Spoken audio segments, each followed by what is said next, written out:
Bienvenue à toutes et à tous à la Bourse du Travail. Bienvenue au syndicat dont vous êtes issus et vous êtes nombreux ce matin.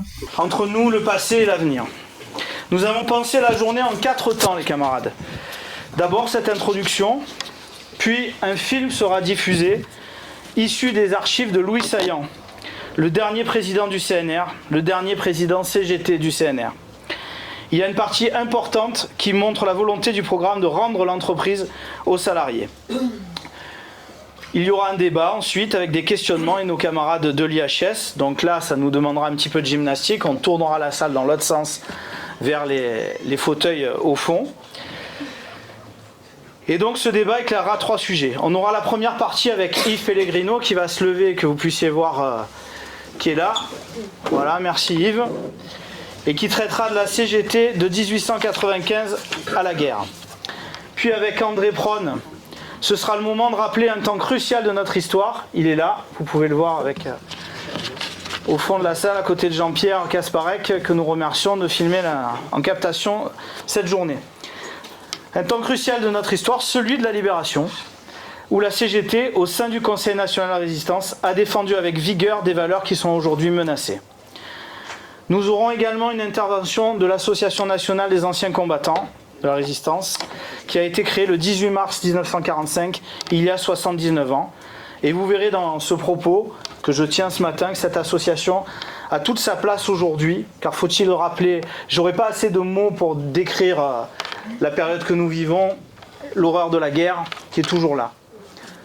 La CGT, je crois, a la position la plus équilibrée dans son propos. Et la CGT se bat comme elle peut partout, mais déjà, vous voyez, lapsus, débattons-en dans nos exécutifs. Et enfin, avec Jean José, qui est aussi dans la salle, qui est là, merci, nous interrogerons le programme des Jours Heureux du Conseil national de la résistance, qui portait aussi sur l'importance de la participation des travailleurs dans l'entreprise. L'histoire ne se reproduit jamais 2 fois de la même façon, nous le savons.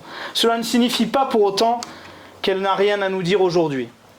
Au contraire, elle est source de réflexion et d'expérience indispensable à toutes celles et ceux qui veulent intervenir et agir pour faire évoluer et voire transformer la société, ce qui reste l'objectif principal de notre organisation. Les camarades, le 27 mai 1943, la première réunion présidé par Jean Moulin, de ce qui va devenir le Conseil national de la résistance, a eu lieu. L'appartement où se tenait la réunion a été choisi parce que, situé au premier étage, il permettait de s'enfuir, en cas de nécessité, par une terrasse. L'hôtel Lutetia, siège de la Gestapo, se trouvait à 2 pas. C'est la guerre. Des hommes dans l'ombre résistent à l'Allemagne nazie et à leurs complices. Mais l'action militaire n'est pas tout. L'après-guerre est déjà dans les têtes. Envisager des grandes réformes sociales. Ce sera le rôle de l'état-major de la résistance, le CNR, fondé au printemps 1943 par Jean Moulin, le délégué du général de Gaulle, le préfet assassiné peu après. Dans ce CNR figurent les chefs des grands réseaux et des partis politiques de droite comme de gauche, les socialistes, les communistes. En pleine clandestinité, ces chefs ont élaboré tout un programme économique et social, en prenant bien des risques. 1944, c'est fait. Le programme de la résistance est bouclé et adopté à l'unanimité. C'est un complet changement de société.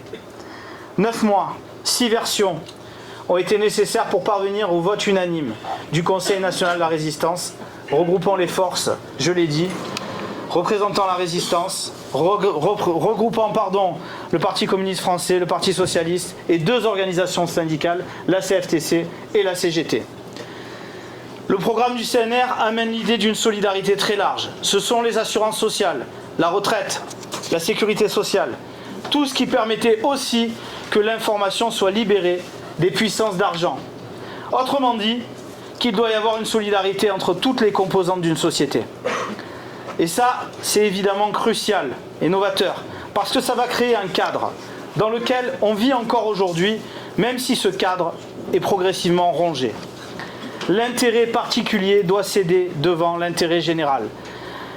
Les conditions extrêmes de la clandestinité n'auront donc pas eu raison de la volonté démocratique et d'unité des concepteurs du programme, qui ne s'appelle pas encore les Jours Heureux. Ce titre, lumineux, a été imaginé pour déjouer la surveillance. Il était celui donné à une petite brochure, passée sous le manteau, ça va être difficile. Il contenait le programme. Et dans cette brochure, ce titre, le paradoxe de ce titre, destiné à être caché, a fortement contribué à le rendre célèbre. On ne compte plus les chansons, les films, les références diverses qui y sont faites. Il a même été récemment le thème générique d'une campagne électorale.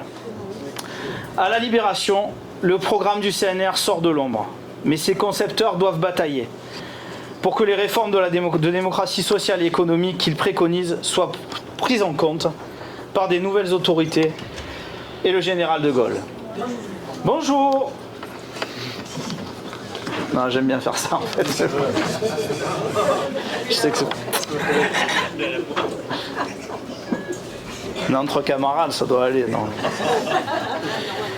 Donc c'est difficile à la Libération pour ce programme d'être absolument mis en œuvre tout de suite.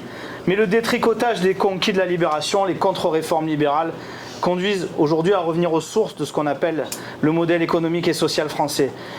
Et à redécouvrir la force jamais éteinte du programme du CNR. Tellement pas éteinte qu'à peine le MEDEF fondé à la place du CNPF, son président d'alors, Ernest Antoine Seillière, et son vice-président Denis Kessler, engage un processus, je regarde Françoise parce que souvent elle me l'a répété, engage un processus qu'ils appellent de refondation sociale, dont l'objectif affirmé est de mettre un terme, je cite, au compromis social issu de la Libération. Plus près de nous, le président Macron, dans un discours d'avril 2020, déclare « Nous retrouverons les jours heureux, j'en ai la conviction ». Il n'hésite pas par la suite à usurper le sigle CNR à son profit pour son opération mortenay de Conseil national de la refondation, ainsi qu'à rebaptiser son parti Renaissance. Nous pouvons approuver l'affirmation « Nous retrouverons les jours heureux ». Mais nous savons que ce n'est certainement pas avec la politique menée par Emmanuel Macron que ça se fera. Pour continuer à imaginer, écrire et conquérir les jours heureux, nous avons besoin de nous inspirer du contenu du programme de CNR et de la démarche qui l'a rendu possible. C'est une démarche qui cultive l'espoir et la confiance, une démarche qui combat la résignation, le fatalisme, une démarche qui refuse de se soumettre au consensus ambiant. Toute ressemblance avec l'époque que nous vivons n'est pas fortuite.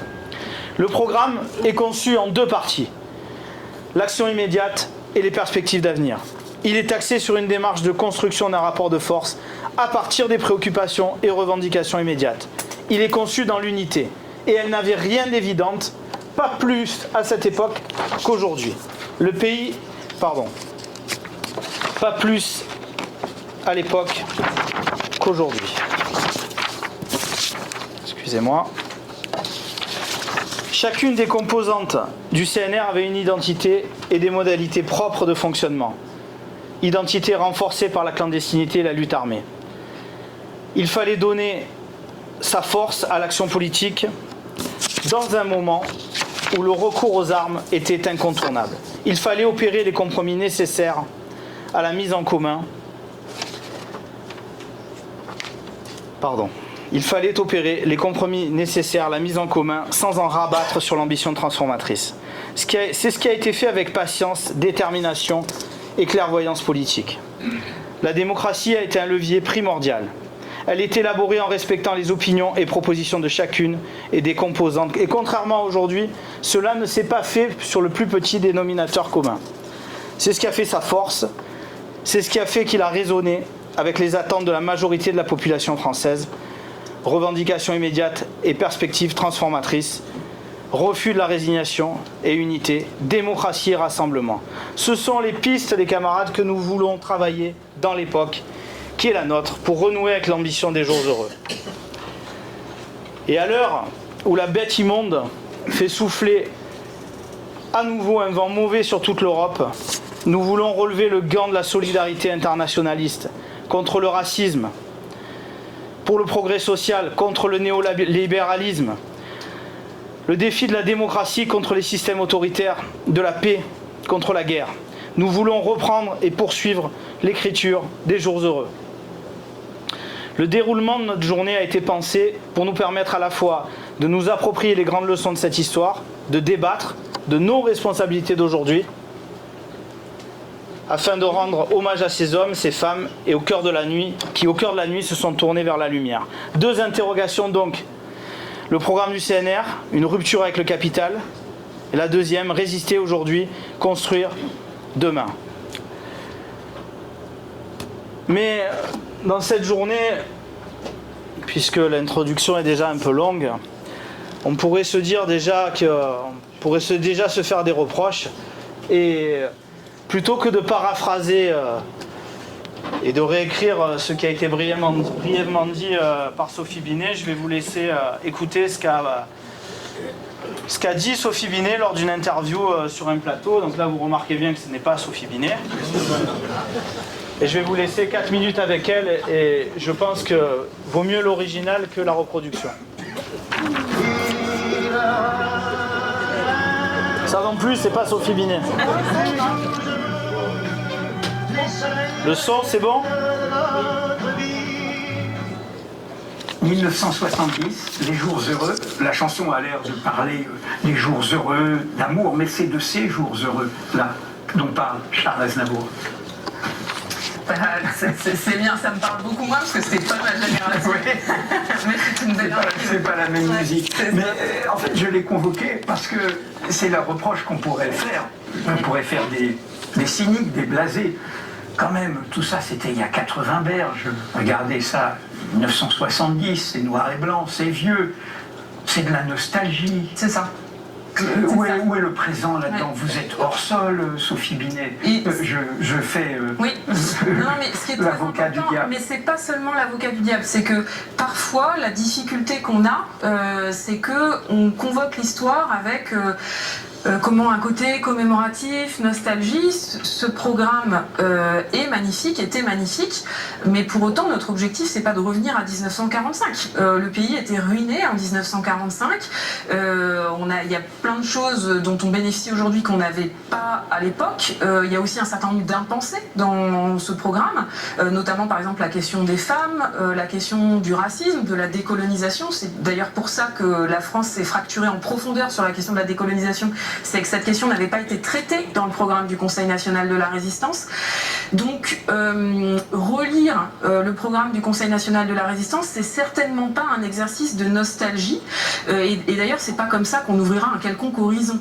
Ce qui était génial dans ce programme, c'est qu'en fait, aux heures les plus sombres de l'histoire, en 1943, les résistantes et les résistants ont été capables d'écrire ce programme en rupture, qui n'était pas juste l'abrogation des lois de Vichy, des réformes du régime de Vichy, ou le retour à 1936. C'était une société nouvelle, vous l'écrivez comme ça. Radicalement neuf. Et donc, je crois que c'est aussi nous le travail qu'il faut qu'on fasse aujourd'hui, le mouvement social, la gauche, de ne pas être dans une vision nostalgique sur tous les acquis qu'on a perdus avec ce détricotage du programme du Conseil national de la résistance, mais d'ouvrir des horizons, des perspectives rassembleuses et neuves qui, y compris, traitent les questions d'aujourd'hui, notamment la question environnementale qui se posait pas du tout en 1945. Mais la nouveauté, il faut le dire, c'est la sécurité sociale, les nationalisations, les services publics, en clair, la sécurité sociale, je l'ai dit, le droit à la retraite, l'accès aux soins, tout ce qui permettait aussi que l'information soit libérée des puissances de l'argent, tout ça est dans ce programme. Mais en même temps, et c'est très bien rappelé dans le livre, ce sursaut du programme de 44 vient de la catastrophe. Là, vous appelez à convoquer ce souvenir pour éviter une catastrophe qui est de plus en plus là, mais peut-être faut-il parfois en passer par les catastrophes pour qu'il y ait un sursaut. Oui, bah alors ça, il y a toujours beaucoup d'oiseaux de mauvais augure il y a des théories révolutionnaires d'ailleurs pour ça, de dire c'est bien le fascisme, ça va permettre qu'on fasse la révolution après. Bon, quand même l'histoire montre que c'est quand même assez risqué comme pari parce que la catastrophe en l'occurrence ça a été des millions de morts, donc si on peut s'éviter ça, ça serait quand même mieux. Et puis surtout, la particularité de l'extrême droite et de la gravité du moment, c'est que l'extrême droite arrive là beaucoup au pouvoir par les urnes, mais que la différence de nature entre l'extrême droite et les autres partis, c'est qu'elle ne rend pas le pouvoir. pouvoir, elle essaye de ne pas rendre le pouvoir. C'est ce qui s'est passé avec la tentative de coup d'État du Capitole de Trump. Poutine est toujours au pouvoir et ne le rendra pas. Netanyahou a changé la constitution israélienne et a remis en cause la société démocratique israélienne. Et il a fait une loi fondamentale disant c'est un État des Juifs. C'est ça, c'est un miracle que en Pologne, l'extrême droite ait été sortie du pouvoir et ça reste très fragile, la reprise démocratique en Pologne. Donc ne jouons pas avec le feu. L'Argentine. L'Argentine, tout à fait. Et en Argentine, on voit qu'il y a une mobilisation massive qui, encore une fois, est conduite par le syndicalisme et par nos organisations syndicales sœurs, ce qui montre à quel point le syndicalisme est un rempart. Mais là, pour l'instant, Javier Milei réussit à passer ses réformes sociales en force, avec une énorme casse sociale derrière. Donc ne jouons pas à ça.